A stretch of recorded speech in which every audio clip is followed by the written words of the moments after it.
On a détecté un cancer, on doit le traiter. Le patient, s'il fume, il va présenter beaucoup de complications par rapport à un autre qui ne fume pas. Qu'il soit un ex-fumeur ou bien s'il persiste à fumer pendant le traitement, il y en a certains pervers qui fument encore pendant la radiothérapie ou pendant la chimiothérapie.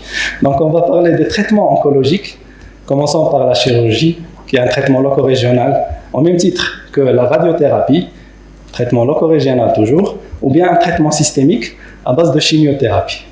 J'ai mis le mot chimiothérapie pour inclure également les autres molécules chimiques, que ce soit cytotoxique classique, ou bien traitement ciblé, thérapie ciblée, hormonothérapie et immunothérapie.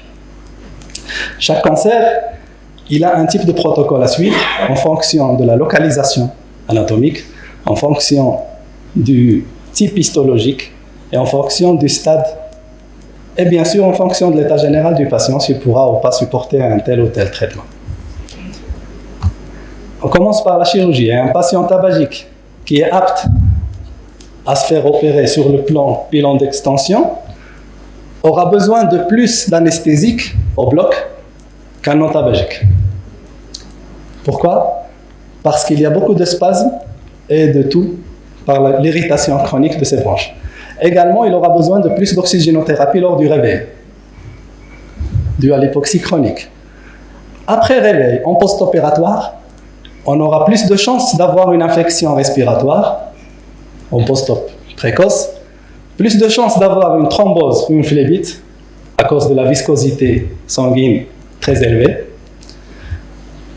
Et cette viscosité provoque la formation de microthrombus au niveau de la plaie, ce qui va retarder la cicatrisation, à la fois par ce phénomène-là, et à la fois par la vasoconstriction provoquée par la nicotine. Retard d'union même de l'os pour les chirurgies traumatologiques. Et de ce fait, les sociétés savantes de chirurgie, ils ont conseillé à ce qu'un tabagique arrête le tabac 4 semaines avant le geste et 4 semaines après le geste opératoire pour diminuer le nombre de complications chirurgicales à presque la moitié. Le problème est qu'en oncologie, 4 semaines avant le geste, c'est un retard qui peut être décisif pour l'extension tumorale et les chances de guérison de la maladie. Pour la radiothérapie, on sait très bien que irradier un milieu hypoxique n'est pas la même chose que irradier un milieu normoxique. On a besoin de plus de doses, presque 2,5 fois la dose, pour avoir le même effet. C'est un facteur de radiorésistance, l'hypoxie. Ceci n'est pas seulement théorique, mais également en pratique. Sur cette série-là, qui a colligé les patients ORL traités par radiothérapie, les deux courbes sont relatives aux patients qui ne fumaient pas par rapport aux patients qui fumaient pendant le traitement. On trouve bien que la survie a baissé de presque 50% à 2 ans.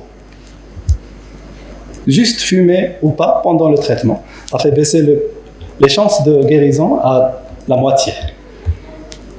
Plusieurs études se sont enchaînées pour prouver que le tabagisme provoque une baisse de la survie globale, c'est prouvé statistiquement sur cette liste qu'on a devant nous. Également une baisse du contrôle loco-régional, de la survie sans progression, avec un hazard ratio qui se multiplie à 1,56 d'avoir une récidive locale lorsqu'on fume pendant le traitement. Et une progression de la maladie qui se multiplie, son risque se multiplie à 1,8 par rapport à un patient qui ne fume pas pendant la radiothérapie. Ceci est une baisse d'efficacité majeure, mais pas seulement la baisse d'efficacité, on a également l'augmentation de toxicité pendant la radiothérapie. On a des toxicités, des radiomucites et des radiodermites de grade plus élevé, plus difficiles à gérer, et qui parfois poussent à arrêter la radiothérapie au milieu pour les laisser se soulager et reprendre. Et donc ça aggrave encore plus les risques de non-guérison de ce cancer. Plus de toxicité s'accompagne également par le risque de cancer secondaire qui se multiplie chez les fumeurs de presque 5 fois par rapport au risque de cancer secondaire chez les non-fumeurs. Pour la chimiothérapie, on a dit tout à l'heure que le métabolisme des carcinogènes passe à travers le foie, à travers le cytochrome P450. Ce cytochrome est un inducteur enzymatique, donc il va faciliter l'élimination des molécules de chimiothérapie. Lorsque je donne une dose espacée de 3 semaines, chez le tabagique, cette dose ne va pas garder l'efficacité pendant ces 3 semaines, non. Elle sera encore éliminée plus rapidement par rapport à un autre non tabagique. Et c'est la preuve sur une méta-analyse par rapport aux inhibiteurs de la tyrosine kinase, l'erlotinib en l'occurrence. Il y a eu une baisse de la survie sans progression à presque 1,46 de risque de récidive pour la baisse de l'efficacité de l'erlotinib. Dans les traitements oncologiques, il n'y a pas que la chirurgie, la radiothérapie et la chimiothérapie. En fin de vie, on a besoin de soins palliatifs, des soins de fin de vie. Et là, il y a la réflexion qui arrive, que ce soit pour le patient, pour son entourage ou bien pour certains professionnels de santé, de dire qu'il n'y a plus de mal à fumer. Maintenant, ce qui est fait est fait. Le mal est déjà là. Pourquoi ajouter un syndrome de sevrage à un stade terminal? À quoi ça sert? La priorité est la qualité de vie, n'est-ce pas? Pas toujours. En fait, fumer devant une bonne bombe d'oxygène est beaucoup plus toxique pour toute la famille.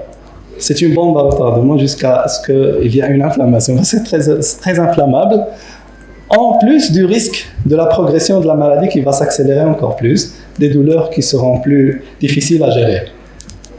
De ce fait, il ne faut jamais fumer à côté des concentrateurs d'oxygène, on le sait très bien. Le risque persiste, même si la bouteille d'oxygène elle est fermée.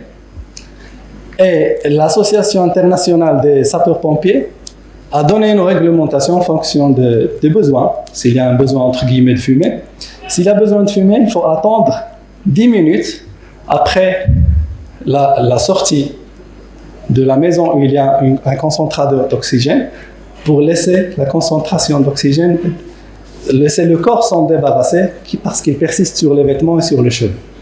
Il y a plusieurs malades qui, sous oxygène, essayent de fumer. C'est un éblouissement total du visage par une brûlure qui est parfois très grave.